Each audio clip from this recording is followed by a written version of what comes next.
Your life. Hey, welcome to Slow News Day Live. My name is Steve Poikonen. I'm here in half burnt out Boulder Creek, California. And shit. It's been a pretty weird day. I uh I got I got a phone call from Whitney Webb at like 9:30 this morning. And she was like, "Hey, I need to send you an email. Let me tell you what's going on. I want you to pull as many people as you can into this." And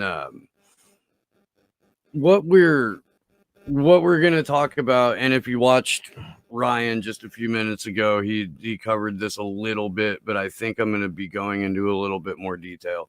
Um, we've talked about the effect that the illegal and arbitrary detention of Julian Assange has had and will have on journalism. We've talked about how it's already been put into play. There have been around 1,000 journalists in the U.S. since Memorial Day who've been tear gas shot at, detained, in other ways, hemmed up and hassled by the police.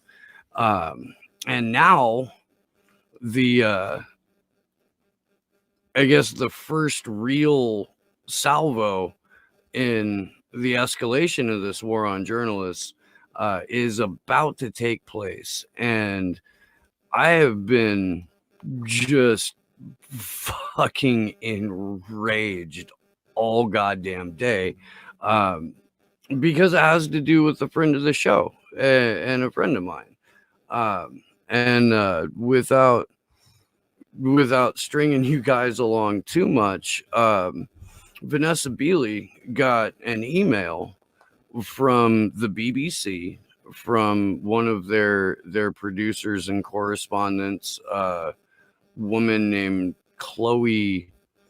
Fuck, I'm gonna screw this up badly. Um, Chloe Matau. Haji Matau. I'm not sure. Chloe, fucking Chloe. Um, Chloe sent an email to Vanessa Beeley and almost a nearly identical one to Eva Bartlett, because next Monday the BBC is going to air a report that well, it basically outlines why both Vanessa Beeley and Eva Bartlett deserve to be arrested for their reporting on the White Helmets, for their reporting on Syria in general, as Whitney Webb put it earlier today, for covering America's dirty wars. Um, this is serious shit, and we're gonna read through the email live on air right now. I did get permission to do this. I wouldn't otherwise. But Josh, if you could pull up It's up there. the opening thing. Dear Vanessa Beeley, I'm writing to inform you that I will be broadcasting a series called Mayday about James Le Monsieur. Fuck. God damn it. James Le Monster, and the White Helmets on BBC Radio 4, and it will also be available to download on BBC Sounds. Isn't that nice? I want to let you know that you and your views on James Le Monster and the White Helmets are likely to be discussed in some detail. Although I tried on numerous occasions to invite you to contribute in the form of an interview and tried to accommodate your concerns, you declined to take part in the program. Uh, I would like to let you know some of the things, let's see, which we are currently considering for inclusion that concern you and your ideas, in case you would like to provide any clarification or statements, or indeed an interview. So here, this is both the angle of attack that the series is going to take, and it is also a borderline indictment, if not an actual indictment. It reads like an indictment. So let's kind of go through this here.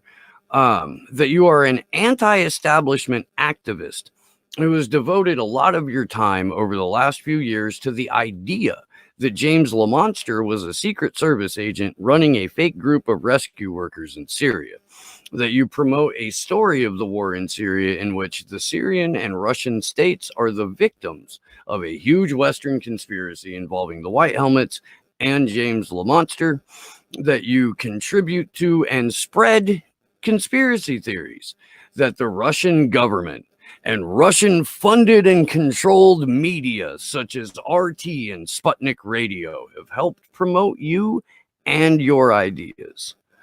That you have not contacted the White Helmets, Mayday Rescue, or James LaMonster when he was alive and his family in order to check your facts or to get their response to your allegations about them. That you are pro-Assad and you allow yourself to be used as a tool and that you promote the propaganda of the Syrian government, turning a blind eye to human rights violations carried out by the Syrian military, and that you give public talks as part of a state-sanctioned tour for visitors to Syria. That you promote the propaganda of the Russian government. That when questioned about whether you are paid by the Russian or Syrian states, you have said that you are self-funded through the sale of your house. Do you have anything you wish to add to this? That you have shifted your focus in recent months to conspiracies about COVID-19. That you call the White Helmets a legit target in order to back the right of the Syrian and Russian military in their efforts to bomb them. One lawyer who we have spoken to tells us that someone who spends time with Syrian ministers and who is publicly calling for humanitarian workers to be bombed may be liable to face charges of aiding and abetting, inciting, or conspiring to commit a crime under international law. This could appear to apply to you. Do you have anything you wish to respond to this? If you would like to respond in any way, either with clarification or else to comment on the above, please do so within the next 5 working days. If you have not replied by 5 p.m. on Monday, October 19th, we will say in the program that we approached you for a response, but you declined. Regards, fucking Chloe. There's some. I think you missed one of the pages about the visas. Oh, maybe I did. Oh, here we go. Yeah, no, sorry. The Syrian government has provided you with visas and state escorts and suggested places you could visit, that you were motivated by the suffering of children during your experience in Gaza, that you have expressed anti-Semitic views, including blog posts and images posted on social media, that you see Britain as the corrupting force behind a lot of the horror in the world. We have investigated many of your claims in relation to the White Helmets and James LaMonster, for example, that the White Helmets faked their rescue videos, or that LaMonster and the White Helmets were involved in organ trafficking, and we have found them not to have any substance. And this is my favorite part, and I can't believe I missed this, because this is the one in the email to Eva Bartlett too. A lot of them overlap, and I'll go find that and pull it up and share it as well. That you self-identify as a journalist, although you have no formal training and do not conduct yourself with the rigor of a professional journalist. Are you fucking kidding me? Okay, so I don't know, Chloe. I don't.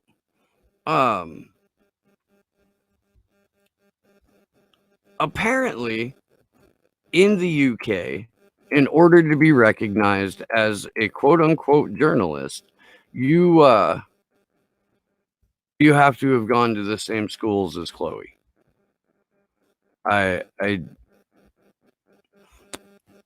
And I'm also trying to pull up the one from that got sent to Eva too. There it is. So let's do that real quick.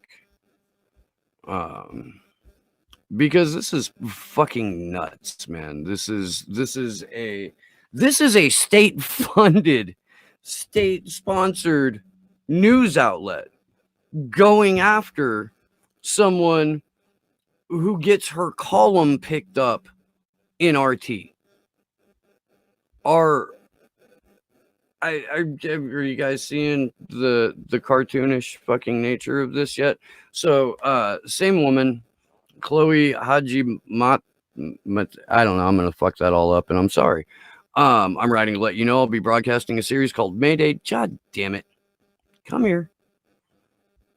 On BBC Radio 4. I want to let you know that you and your views on James the Monster and the White Helmets are likely to be discussed, and I would like to let you know some of the things which we are currently considering for inclusion that will concern you and your ideas in case you'd like to provide any additional information. And here we go, that you promote a story of the war in Syria in which the Syrian and Russian states are the victims of a huge Western conspiracy involving the White Helmets that's identical to what Vanessa got, that your ideas about the White Helmets faking their rescue videos and James the Monster being a Secret Service operative are not credible and amount to conspiracy. We looked into your ideas and did not find them credible. They do not reflect where the weight of the evidence lies. You do not impartially investigate allegations by neutrally assessing all the evidence available. You do not provide a balanced view of other perspectives, nor do you contact those you make accusations about for clarification or their views. And as such, these ideas amount to conspiracy theories, that you're pro-Assad and you allow yourself to be used as a tool by the Syrian state, and that you promote the propaganda of the Syrian government, that the Russian state-funded media promotes your conspiracy theories, that you self-identify as a journalist, although you have no formal training and do not conduct yourself with the rigor of a professional journalist. 5 days. Yeah, BBC Current Affairs, fucking Chloe. Who fucking funded the White report. Helmets? I seem to remember that being kind of shady. I mean, look, if you've followed the history of the White Helmets, then you know. You don't need me to tell you. You may have learned from Vanessa or from Eva Bartlett, but you know that they are a fucking multinational sanctioned terrorist organization.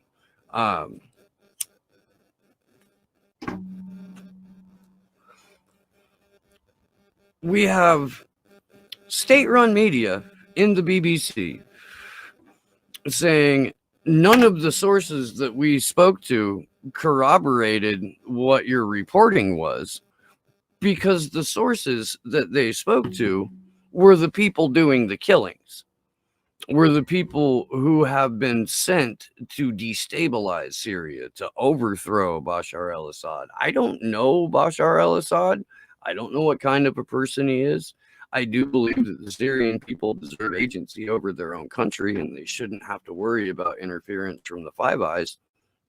I don't see how that's an unreasonable position.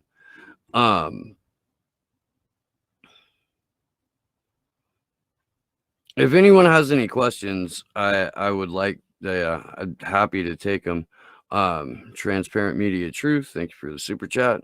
I know, I agree. I do. They can't stop everyone, but this one's hitting really fucking close to home right now. And if they're going after Vanessa Beeley, if they're going after Eva Bartlett, these are people who, if you go to their Wikipedia page right now, it's been Philip crossed so fucking hard that building a smear campaign in the public against them probably won't be that difficult. It was largely successful with Julian Assange. We've done, I think, some really good work in untangling that particular web of shit. We have seen significant traction since the February hearings, in no small way due to Nils Melzer's reporting or his statements and his visit to Belmarsh. But holy fuck, dude, this is not good.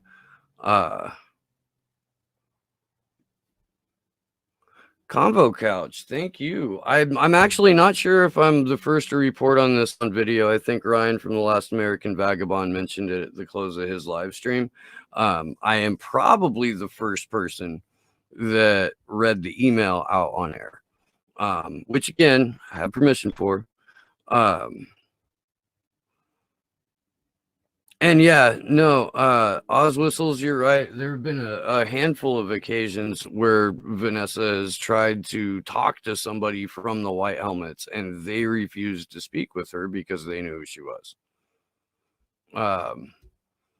This is something that we need all hands on deck for. This is something that independent media needs to come together on before it's you, before it's me. The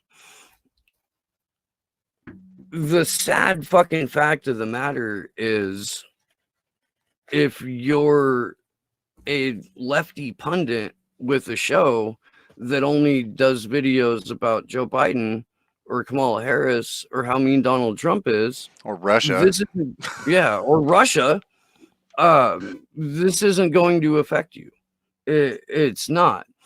So when I say it, like, independent media and journalists, I guess who I mean are the Convo Couch and Last American Vagabond and Jason Burmis, Kevin Gostola, everyone who dug in for a month and lost sleep and lost sanity, and fucking, the number of us damn near broke down in different points of it, just because of the nature of the testimony. We need to make sure that we're screaming about this, and we also need to be prepared to help these two women in any way we possibly can, if that includes an eventual legal defense. Yeah, absolutely. I would.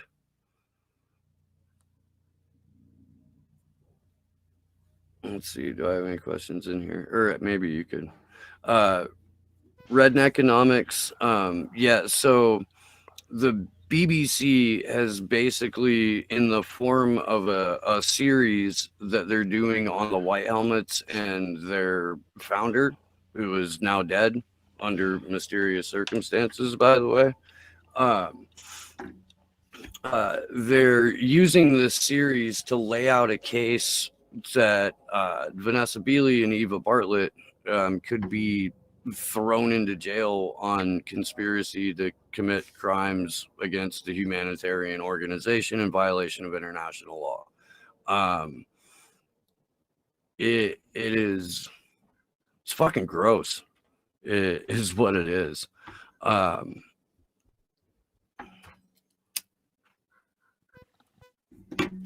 If you go to Eva Bartlett's Twitter account, and I just had this up a minute ago,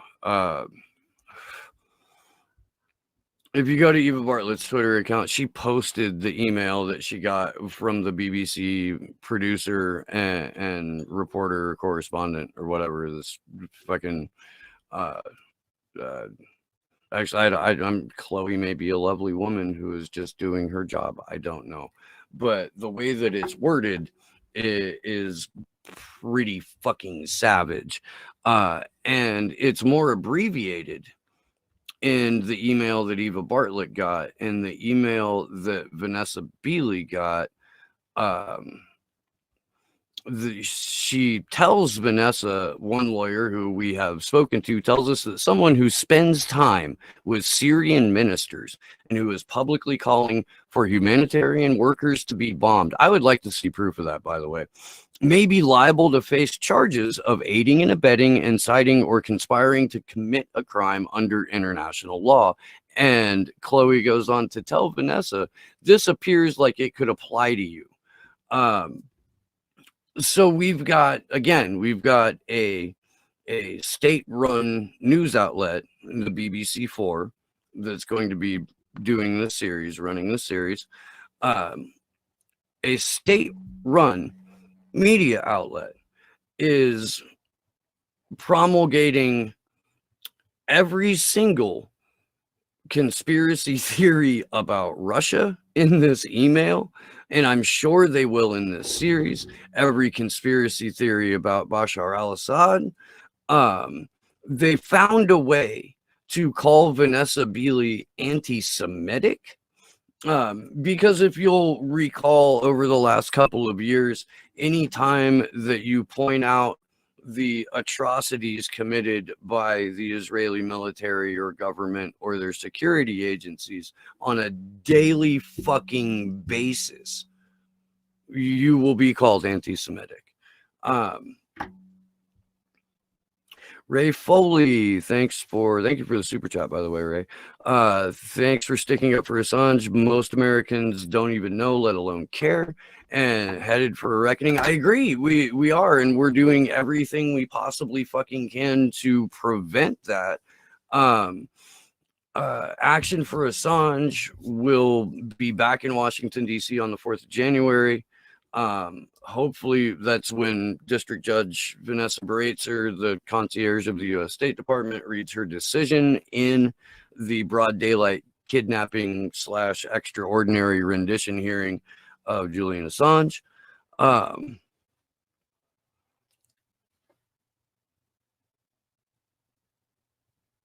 Derp Shepherd. Hey, Steve, this is Whitney Webb. My white helmets are funded by U.S. and U.K. governments, and the BBC is, of course, funded by the U.K. government. They are being bulldogs of the state right now. I agree. Thank you for reaching out to Corbett, by the way. I definitely think that Corbett should be covering this. I spoke to Kevin Gostola for about 45 minutes when I was on my way home. And yeah, we're going to keep reaching out to everyone who dug deep for the entire month of Julian's hearing, and we're going to do because look, man, now it's not just Julian Assange and Craig Murray. It's Julian Assange, Craig Murray, Vanessa Beeley, Eva Bartlett. Is Derek Rose next? Is Whitney Webb next? These are questions we don't ever want to find the fucking answers to, but where we're at in the war on journalism right now is it is fair fucking game for anyone who reports outside of the narrative.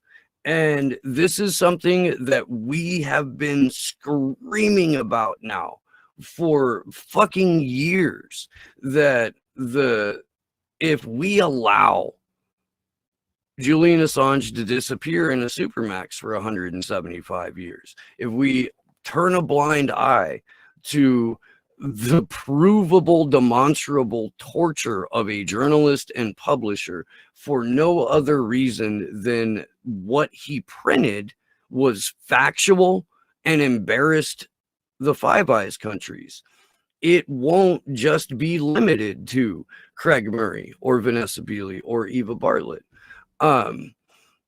I was on Jason Bermas's show yesterday, and right before we closed, he was like, "What's one thing that you want to leave the audience with?"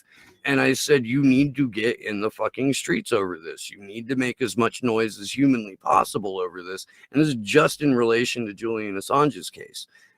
It has exponentially increased. The threat level to journalism has exponentially increased. And if the BBC is comfortable playing the role of, I guess, prosecutor by proxy, we're going to see that as a standard in Western media outlets, where we've got programs that revolve around targeting a journalist, smearing them, and getting the public on the side of the state to put away the bad guy, because the bad guy said something outside of the narrative, and only the narrative is what matters. I'm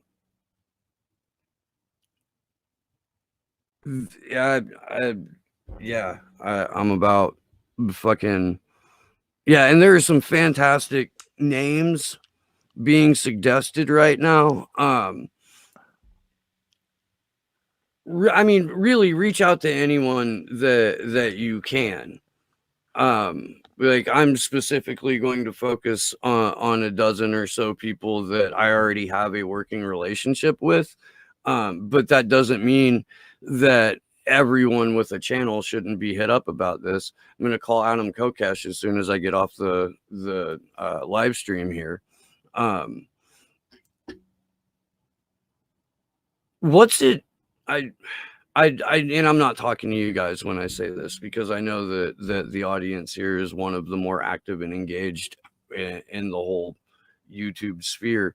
But what's it going to take to get people to understand that without genuine journalism, without true adversarial journalism, all we have is state television. All we have are think tank talking points. All we have are retired spooks or retired, generals who come on TV and tell us who to be afraid of and why to be afraid of them. I refuse to be in that world.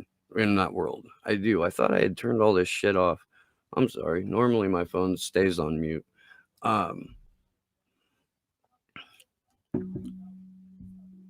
Anybody got any questions? Yes, Liam, they are. They're absolutely pulling down the Iron Curtain of tyranny. This is what, again, and I'm not trying to say it because I'm trying to like brag that we got something right. It's just we've been really vocal about the inevitability of this, about the completely undebatable fact that as this war on journalists, this war on truth, this war on reality escalates, there's going to be significant fallout that hits closer and closer and closer to home every single time.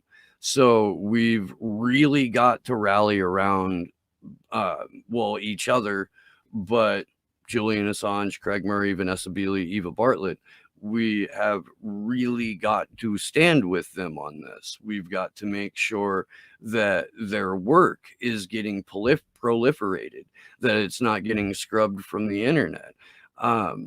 If you have time this evening, go download a bunch of their reports, save a bunch of their reports. This is fucking insane. And we can't. Yeah, because if they'll start pulling their shit if this goes through. So we definitely need to archive the living shit out of their content, including the stuff we've done. Yeah. Oh yeah. No, I mean, because Vanessa's been on the show a few times, Eva's done at least a vigil.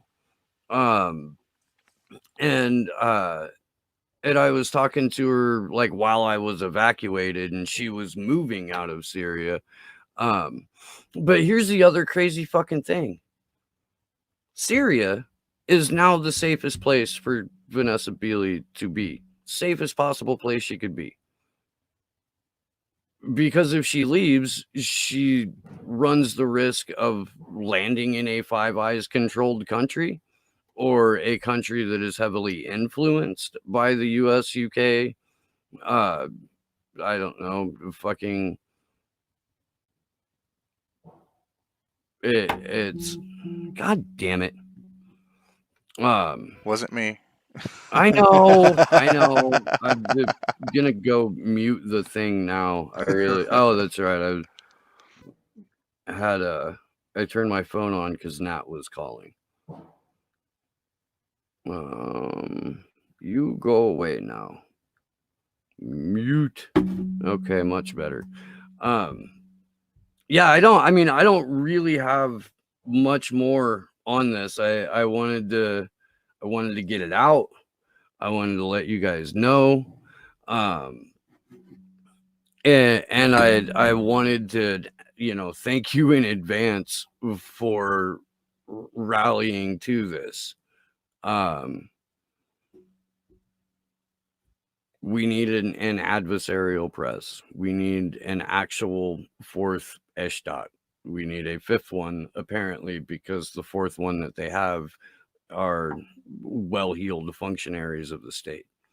And that's not journalism.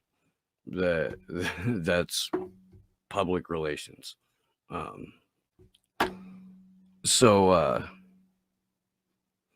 Yeah, that'll do it for this one.